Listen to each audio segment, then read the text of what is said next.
Hello, my friend. Good afternoon. It's Tuesday afternoon and the beginning of a new period of time for these pastors' chats. I've been away for a while, some of you know.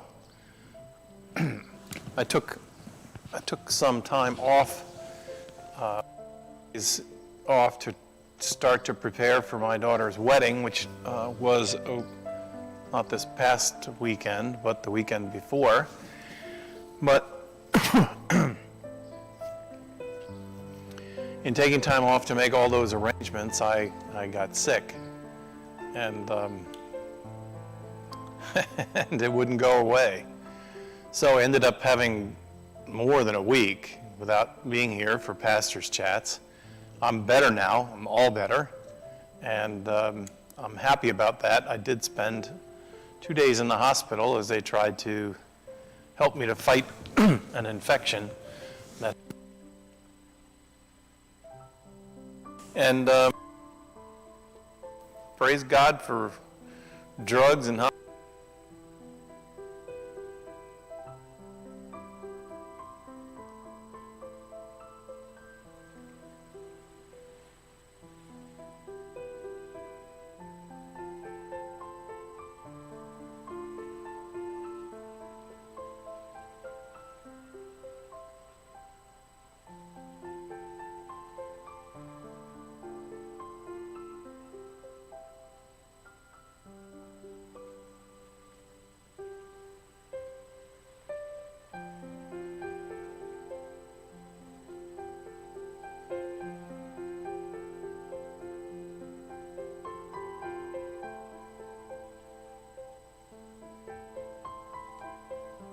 Saturday morning.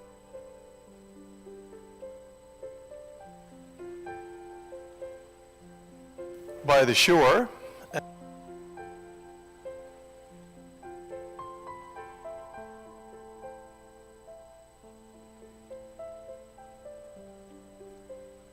Was a micro wedding.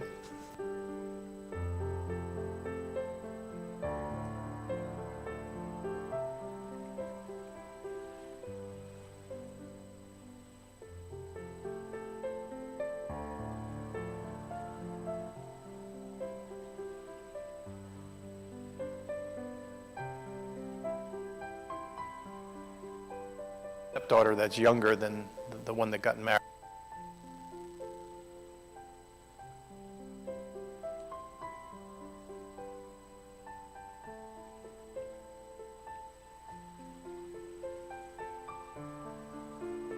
I've been doing, that's how I am.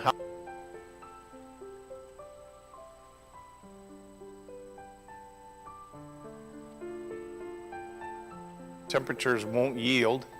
And so I still find myself complaining about how cold it is, but I know better. I know.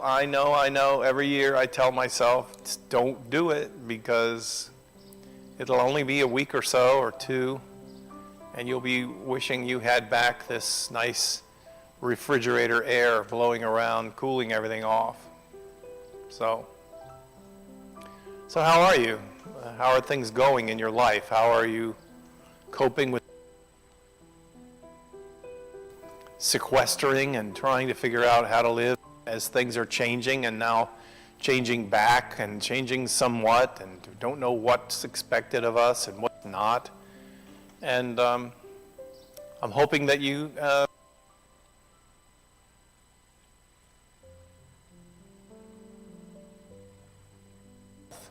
trying to be able to assure everyone's health. And I think we're on the way to that, especially here in the Northeast. But if you encourage them to get this vaccine. So, let's see. What else is happening? I blinked my eyes and we're almost to the end of the Easter season. We are fast approaching Easter 5. And in the 50 days, in the 50 days of Easter, that is kind of running its course. This coming Sunday, we will be, I think actually tomorrow is the Feast of the Ascension. And if you grew up Catholic, you know that's a big festival in the church, but in the Protestant church, done away with. The good thing about those festivals is they help to teach the story. They help us to keep the continuity of the story of Jesus together. So on Easter Sunday, Jesus appeared to. We visit each of those appearances on that day, and then we begin to move into the days after the resurrection. Jesus appeared to a variety of people, and those are recorded, many of them in the Gospels. Oh. Here comes my yawn.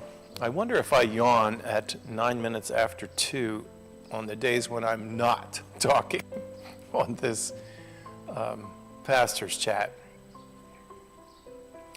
So in the days that are past, the readings and the lectionary have been focusing on those appearances of Jesus, past instructions and words and remembered experiences with his disciples. In the book of Acts, they begin to talk about the events that began to shape the ripples in the pond around Jesus that began to be the Jesus movement. The resurrection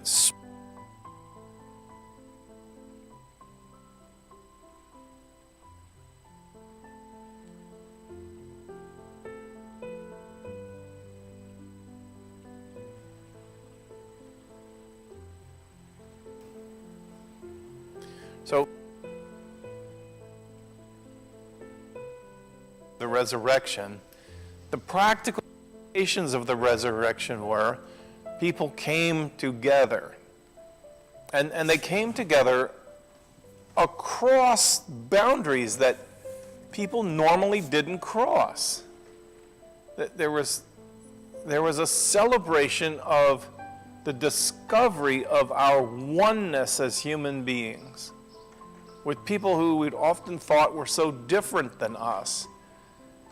And somehow, the church has reserved the language of by the Spirit of God, but there was a release of an energy which broke down barriers between people. In the book of Acts, it talks about the fact that in the wider community, one of the events, one of the repercussions of the resurrection was that on Sabbath began on Friday night and carried through Saturday, but then on Sunday morning, the Sabbath was over, but on Sunday morning, the people who were still practicing in the temple, and then a variety of other people from different lands and languages, they started to get together for agape meals. Following Jesus' commandment that, in the end, it's about love. And that love with Jesus was expressed in the sharing of food and washing each other's feet and creating and watching as God created community. For all the theological teaching and for all of the practicality which I support, the understandings of it, I think it's important, especially in this season after Easter, to realize that the consequences of the resurrection were that people came together. And they came together to express interest and love and care and compassion for each other. People who were not part of their family, but with them like they were family. And in these days, in these 50 days of Easter, those pools, those epicenters of people who would become the first church, if you will, Jesus didn't really organize a church. He didn't organize anything. The organization grew up out of the organic, explosive sense of togetherness that people felt in the wake of the resurrection. all of a sudden, there's some contemporary writings from the Jewish historians and from Roman historians who talk about that the community of Christians was a very difficult group of people to identify, especially because the Romans were trying to hunt them down fairly quickly because they saw them and government destroying and disruptors, insurgents, if you will. But their insurgency was an insurgency of love. It was an insurgency of grace. And as a result, there was no common denominator among them. One general is writing to his supervisor to say, it's very difficult to round these people up and to bring them in to be put to death because they're people of different races, they're people of different classes, they're people of different jobs. There is not one thing that you can say is an identifier so that we can go and say, okay, well, here are the people who are becoming Christians. It was across the board. It was the thing that keeps wanting to pop into my mind is the experience that happened in my life in the area where I live here after 9/11. Now, 9/11 was a terrible cataclysmic event. Stirred fright in me that has not yet even subsided. It changed my life. It changed my daily patterns. I got up earlier every day. I was on watch, and what I saw and what I experienced was, and most of it's kind of faded now, but there was a coming together of people, a coming together. There's this. It was almost like the '60s had been reborn again in a flash. And the need that we have for each other, the need to hold the door for each other, to say nice things to each other as we walk past each other, strangers and friends, all became part of our community. And we saw them, we saw these commercials that, I am an American, I'm an American, I'm an American, this great sense of the oneness of a people in response to a terrible, dividing, terroristic event. Well, Jesus' death was not that, but the repercussions in the community were like that. People started inviting each other over for lunch on Sundays. That was it. That was the church. Let's get together. Let's talk about our common human struggle.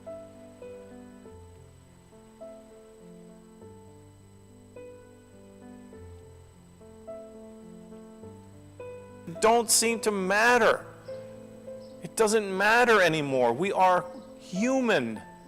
And in our humanity, we've discovered that God loves us and cares about us. And so let's walk together in this experience. This, my friends, was the genuine, practical consequence of all that Jesus had taught and done and all the rest of the miracles. It came down to this. People got together. And it wasn't temporary. They got together. They formed commitments to each other. They promised to watch out for each other. Those that had money shared their money with those who didn't have money, got over their humility, and they asked for help. There was this incredible, disrupting wave of love that spilled out from the epicenter of the death of Jesus on the cross and those first 50 days that followed the resurrection. Now, if you've been a part of the church and the church structure, you know that this Sunday is not the Sunday of Pentecost, but the Sunday after. There was a feast of 50. Pentecost means the 50 days. It was a Jewish feast. But it was on that day, and we'll celebrate it here in this sanctuary, on that day on the Jewish calendar. For the people who had been affected by the love and the strength and the community of Jesus, that day became life-changing. Became life-changing. And the gospel writers, they falter in trying to figure out how to describe to you what happened to their lives. What happened? They were changed.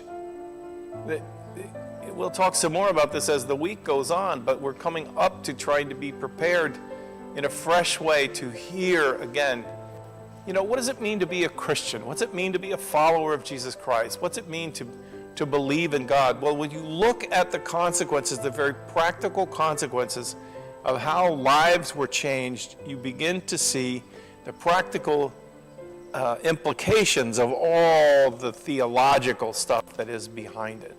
People came together. And in a common quest. So in some ways this pastor's chat on that kind of assumption, that there's benefit in me opening up a door to you and to say, let's talk about life, let's talk about what happens in our lives, let's talk about how we're doing.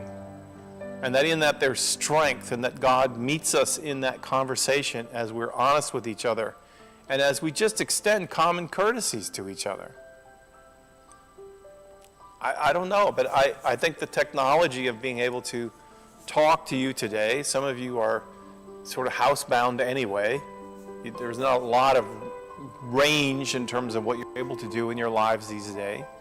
Many of you take this time as a break in your schedule while you're making supper, or for an afternoon, sort of let's stop and think for a little while.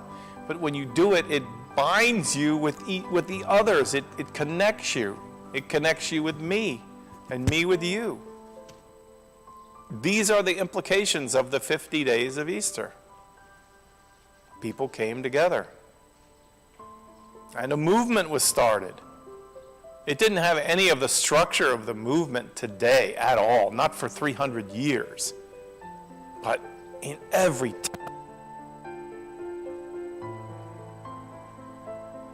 coming together, there was a new opportunity for people who had never been together before to be together, to share their concepts, to talk about life in general, to help each other through the challenges of life. And I bet you most of those began with, how are you doing? How are you doing today? And would you like to share? Would you like to talk about how you're doing? So I see this pastor's chat in some ways as a continuation of that very pattern. And I see it certainly as an opportunity for us to continue to grow together. You getting to know me, and then indirectly me getting to know you as well. So I'm glad to be back. I really am. My life lost a lot of focus and direction as the pieces of my daily structured life just kind of went away. And I'm really glad to have this part back. I'm glad to be saying hello to you, and we'll be doing our Zoom Bible study tonight. We'll be beginning again, and then tomorrow morning I'll do another chapter in the book of Psalms in a live broadcast here. And then this coming Sunday is a regular live stream service. We're continuing to get the technology set up so that you can, if you want to, on the Sunday of Pentecost, there'll be some Pentecost decorations, and we're going to try to do this thing of a blended service, so that for those of you who are still at home, it will still be a full worship service. There'll be nothing diminished for you. But for those of you who want to come out, you can come, or who can come out, you can come, and in a limited kind of way, you can be that community of people gathering together, shouldering together the sense of we are all in this together. We'll be doing masks and, of course, the physical distancing. You'll go outside to greet each other because it's safer out there. And we'll take a stab at coming back and being the church as we used to be, with better and stronger sense of the walls do not define us. If you watch on the live stream, you'll be just as included as you would if you were right here in this room, and vice versa. Okay, my friends, that's all for today. God bless you. I'll see you tomorrow. for this pastor's chat and asking, how are you doing? I hope that God is really blessing your life and teaching you in new ways every day how to be a blessing to others. I'll talk to you later. Bye.